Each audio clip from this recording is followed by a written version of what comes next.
बिस्मिल्लाहिर्रहमानिर्रहीम अस्सलाम वालेकुम वरहमतुल्लाह। उम्मीद है जी आप सब खैरियत से होंगे। मेरी बताई हुई एहतियात हिदायत और नुस्ख़ात में अमल करके एक सेहतमंद और खुशगवार ज़िंदगी आप लोग गुजार रहे होंगे। मैं हूं हकीम हाफिज़ अब्दुल समद और आप देख रहे हैं मेरा यूट्यूब चैनल। आज का जो मेरा प्रोग्राम है वो है बड़ा ही मेजर इशू है, जिसकी वजह से बहुत सारे जो है अमराज, तकरीबन 95 अमराज इसी मर्ज़ से जन्म लेते हैं, इसी तंगी की वजह से, इसी बीमारी की वजह से जन्म लेते हैं।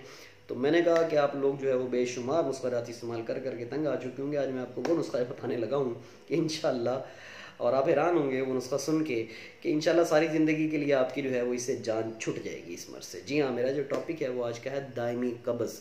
आपको जो स्टूल जो है वो सही तरीके से पास नहीं हो पाता, कॉन्स्टिपेशन जो रहती है, उसका मैं आज आपको इलाज बताने लगा हूँ, मुस्तकिल इलाज बताने ललगा हूँ। मुस्तकिल इलाज ये नहीं है कि जी खा लिया जी, बेशुमार पहले मैं इसके थोड़े से ना जो वजूहात हैं, जो इसकी वजूहात हैं उसके ऊपर मैं आपको जो है वो तवज्जो दिला दूँ, थोड़ी सी बता दूँ।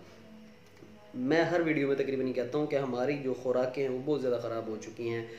हम लोग सबसे पहला जो काम गलत कर रहे हैं, हम लोग जो है वो सफ़ेद आटा, जिसमें से सब चीज़ें, जिसमें से आपका जो है वो आपका चोकर निकली हुई होती है, जिसमें से आपकी हर चीज़ निकल चुकी होती है, वाइट मैदे की तरह का आटा जो है वो हम लोग इस्तेमाल कर रहे हैं, जो कि शदीद तरीन नुकसानदेह है। नबी पाक सल्लल्लाहु अलैहि वसल्लम ने अपनी पूरी ज़िंदगी के अंदर मैदे का एक मरतबा भी इस्तेमाल नहीं फरमाया। मैदा इतना शदीद नुकसानदेह है, तो हम लोग मैदे से बनी हुई चीज़ें बेतहाशा इस्तेमाल कर रहे हैं, जिसकी वजह से हमारे जो है आंतें जाम हो जाती हैं। उसके अलावा हम जो है वो जितनी भी सब्ज़ियाँ इस्तेमाल कर रहे हैं वो सारी की सारी बहुत ज़्यादा पेस्टिसाइड्स जो है उस पर है, स्प्रे बहुत ज़्यादा, जहरें जो है उसके ऊपर बहुत ज़्यादा गंदे पानी से फिर वो बन रही हैं, अजनास पे स्प्रे बहुत ज़्यादा है। तो हम रही सही कसर जो है तेज़ मिर्च मसाले और उसके अलावा जंक फूड, उसके अलावा फास्ट फूड, तो हम लोगों ने सादा खुराकों को बिल्कुल बिल्कुल ख़त्म कर दिया। बच्चे जो है वो सब्ज़ियों का नाम ही नहीं लेते। जो नई नौजवान नस्ल है वो तो सिर्फ सब्ज़ियों की तरफ जो है वो देखती भी नहीं है, ना सब्ज़ियाँ खाते हैं, और अगर सब्ज़ियाँ खाते भी हैं तो कभी कभार। तो गोश्त का इस्तेमाल बहुत ज़्यादा बढ़ गया। अच्छा, सबसे ज़्यादा जो ख़राबी पैदा हुई, सबसे ज़्यादा जो ख़राबी पैदा हुई वो सफ़ेद आटे की वजह से। सफ़ेद आटा फ़ौरी तौर पर तर्क कर दे। इवन कि हम ऐसा आटा इस्तेमाल कर रहे हैं, लोग कहते हैं नहीं हकीम साहब मज़ा नहीं आता उससे, कि पराठे अच्छे नहीं लगते। भाई या मज़ा ले लें या फिर बीमारियों से लड़ लें। तो आप लोग गंदम का आटा, जो कि गंदम का प्योर आटा हो, वो इस्तेमाल करें। सफ़ेद आटा, छना हुआ आटा वो इस्तेमाल बिल्कुल ना करें। सॉरी। तो जिसकी इन तमाम जो मैंने वजूहात बताई, इनकी वजह से आपकी आंतें खुश्क हो जाती हैं। आपकी आंतों का लुब्रिकेंट जो मादा है, जो कि एक वक्त के बाद स्टूल को, आपके पखाने को खुद ब खुद जो है वो पास आउट करता है, उसका इखराज कराता है, वो ख़त्म हो जाता है लुब्रिकेंट मादा। पखाना कई कई दिन जो है वो फंसा रहता है। इवन के कई लोगों को इस तरह के मिंगनियों की तरह की जो है वो अजाबत होती है, वो भी 6-6 दिन के बाद, 4-4 दिन के बाद, 2-2 दिन के बाद। फिर हुक्मा हजरात उसमें जी आप इस्तेमाल कर लें जी, इसका इसबगोल का छिलका इस्तेमाल कर लें जी, आप ले लें जी। मैं कहता हूँ जी ये बताएं, इसबगोल का छिलका इस्तेमाल करने का फ़ायदा भी हुआ? हाँ जी हकीम साहब, फ़ायदा ये हुआ कि जिस दिन ले लेते हैं तो उस दिन पखाना खुल के आ रहा है। तो मैं कहता हूँ जी कितने अरसे से इस्तेमाल कर रहे हैं? कोई कहता है 10 साल से, कोई कहता है 5 साल से, कोई कहता है 15 साल से, इवन 20-20 साल का मैंने सुना। तो मैं कहता हूँ इसका जिस दिन इस्तेमाल नहीं करते तो उस दिन क्या होता है हकीम साहब? उस दिन फिर नहीं आता, 2-2 दिन तक नहीं आता। तो वो फ़ायदा तो ना हुआ ना, वो तो नुकसान हुआ उल्टा। वो उल्टा आपकी आंतों को खुश कर रहा है। छिलका इसबगोल के ऊपर अलहदा से एक मैं वीडियो बना दूंगा, तो उसके फ़ायदे भी बता दूंगा, उसके नुकसान भी बता दूंगा। लेकिन इस मकसद के लिए आप उसको इस्तेमाल नहीं कर सकते। वो बज़ाते खुद खुश्क है, वो आंतों को मज़ीद खुश करता है, उसका कोई फ़ायदा नहीं है इस मर्ज़ के अंदर। दूसरा, आप लोग फिर हुक्मा हजरात इसके अंदर क्या करते हैं कि जी आप कैस्ट्राइल पी लें। इसमें आप कैस्ट्राइल डाल के, दूध में डाल के कैस्ट्राइल 1 चम्मच पी लें। मैंने कई यूट्यूब पे कई हुक्मा को देखा, आम हुक्मा भी जो है वो कैस्ट्राइल जो है वो दूध में डाल के पी लें जी आप। तो वो भी जिस दिन तक पिया उस दिन तक ठीक। पहली बात तो ये वो कि जो सेंसिटिव मिजाज के लोग होते हैं, जो हसास तबा लोग होते हैं, वो वैसी कैस्ट्राइल पीते हैं, उनको वॉमिटिंग जो है ख़तरा होता है, उल्टियाँ शुरू हो जाती हैं। उस वक्त जो है फिर वो हिकमत भी बदनाम होती है कि जी कब्ज़ तो टूटी नहीं, उल्टा जो है वो वॉमिटिंग और उल्टियाँ शुरू हो गई। तो कैस्ट्राइल का जो है वो भी इसमें काम नहीं है। अच्छा, फिर कुछ लोग जो है बादाम रोगन इस्तेमाल कर लेंगे। लोग अरसा दराज से इस्तेमाल कर रहे हैं बादाम रोगन। मैं कहता हूँ जी इसका क्या फ़ायदा? कहते हैं जी जब खा लेते हैं बादाम रोगन, सॉरी पी लेते हैं बादाम रोगन दूध में डाल के, तो पखाना आ जाता है, और जब छोड़ देते हैं तो फिर दोबारा नहीं आता। तो ये सारी चीज़ें इट मीन्स के पखाने को ज़बरदस्ती लेके आ रही हैं। जड़ को, जो काज है आपकी आंतों की जो खुश्की है, जो मैंने बताई वजह, उसको तो ख़त्म नहीं कर रही ना। आपको मेरी उम्मीद है मेरी बात आपको समझ आ गई होगी कि पखाने को खींच के निकाल देना इलाज नहीं है। इलाज ये है कि पखाना खुद ब खुद जो है वो आपका स्टूल जो है वो खुद ब खुद पास आउट हो। मैं जो आपको नुस्खा बताने लगा हूँ, सबसे पहले तो ये करें कि उसकी जड़ जो है, उसकी जो वजह है जो मैंने बताई है, नबी पाक सल्लल्लाहु अलैहि वसल्लम ने सख्ती से आटे को छानने से मना फरमाया और चोकर समेत जो है वो रोटी पकाने का हुक्म दिया। ठीक है, तो आप आटे को गंदम का आटा इस्तेमाल करें, कोशिश करें। पहले दौर में तो पत्थर की चक्की हुआ करती थी ज़बरदस्त, उस वक्त कब्ज़ का नामो निशान नहीं था।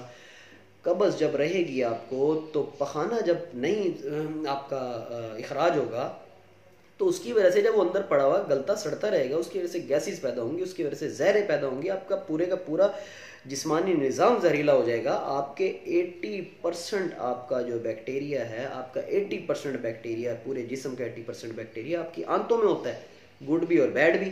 तो जब आप उसको अपने गट्स को, अपनी आंतों को ही साफ नहीं करेंगे तो फिर आप आगे लंबी लिस्टें हैं कैंसर तक, सारी वजूहात इसी से हैं, शुरू इसी से होती है।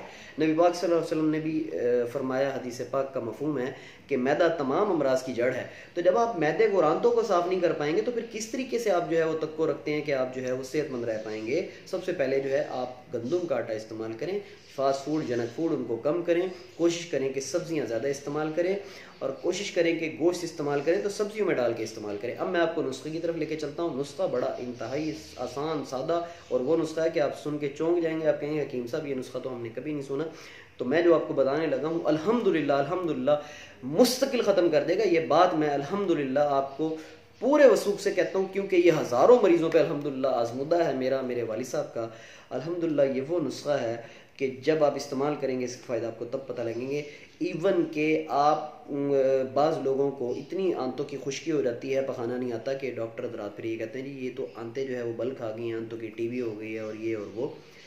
मेरे पास ऐसे बच्चे भी आते हैं कि जिनको पैदाइशी कब्ज़ का मसला होता है, अल्हम्दुलिल्लाह वो भी इस नुस्खे से ठीक हो जाते हैं। नुस्खा नोट फरमा लें, 50 ग्राम आपने लेनी है अंजीर और 50 ग्राम आपने लेना है गुले बनफशा। 50 ग्राम इंजीर लेनी है आपने, 50 ग्राम गुले बनफशा लेना है आपने। जो बड़े हैं, मतलब जो अडल्ट हैं, जो 15 साल से ऊपर हैं या 14 साल से ऊपर हैं, वो तो ये करें कि 3 दाने इंजीर के और इतना सारा गुले बनफशा, तकरीबन 6 ग्राम, मतलब आधा तोला गुले बनफशा और 3 दाने इंजीर के, वो 1 गिलास पानी या 1 गिलास दूध, जो पानी में ले सकते हैं वो पानी में ले लें, जो दूध में ले सकते हैं, कोई इशू नहीं है, कोई मसला नहीं है। सवाल आपने बिल्कुल नहीं करना इस बारे में कि हकीम साहब दूध में लें या पानी में, दोनों में एक ही तरह का फ़ायदा होगा। 1 गिलास पानी के अंदर आपने सुबह उसको भिगो देना है, 3 इंजीर के दाने और आधा तोला गुले बनफशा, इनको आपने 1 गिलास पानी के अंदर रात को, सुबह भिगो देना है। सुबह 8-9 बजे भिगो दें, सुबह पूरा दिन वो पड़ा रहे, 12 घंटे वो पड़ा रहे। रात को 8-9 बजे जब आप खाना वगैरह खा लें, रात को सोते वक्त आपने वो उसको अच्छी तरह मलना है, इंजीर को अच्छी तरह कुचल देना है उसी पानी के अंदर और बनफशा को भी अच्छी तरह कुचल देना है। उसके बाद आपने उनको छान लेना है, पानी आपने पी लेना है, इतना सा काम है। ज़्यादा से ज़्यादा मैक्सिमम आपने आपको ये 30 दिन, और जिनको बहुत पुरानी कब्ज़ है उसको 2 माह करना पड़ेगा। फ़र्क आपको दूसरे दिन ही नज़र आ जाएगा। आप हैरान हो जाएंगे, ऐसे कि जैसे इंजेक्शन लग गया हो और आर्डर लग गया हो कि ये पखाना आपको साफ़ और खुल के आएगा। और ये आपको बता दूं कि ये मुस्तकिल इलाज है, आपकी आंतों की खुश्की दूर करके आपकी आंतों की कुदरती जो लुब्रिकेंट है, कुदरती जो रतूबत है वो बहाल हो जाएगी और आपको उसके बाद अंजीर और गुले बनफशा भी नहीं लेना पड़ेगा।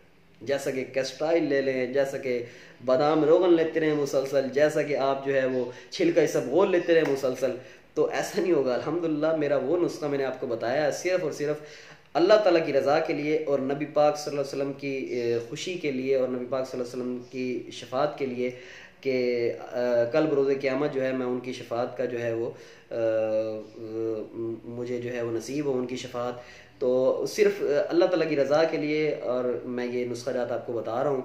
कोई भी अपने मतलब के नुस्ख़ाजात इस तरीके से नहीं बताता, मैं जिस तरीके से बता रहा हूँ। तो मुझे दुआओं में याद रखिएगा, जो पुराने से पुरानी कब्ज़ के मरीज़ हैं, जो कि इलाज करा के तंग आ चुके हैं, आप उनको इस नुस्खे को ज़रूर बताइएगा। हाँ, एक चीज़ और बता दूं आपको कि बच्चों के लिए, जो छोटे बच्चे हैं 2 माह के, 1 माह का, 3 माह का, जो कि शदीद कब्ज़ के पैदाइशी कब्ज़ है, वो आप ये करेंगे कि 50 ग्राम इंजीर और 50 ग्राम गुल बनफशा उसको तकरीबन 2 किलो पानी के अंदर भिगो देंगे।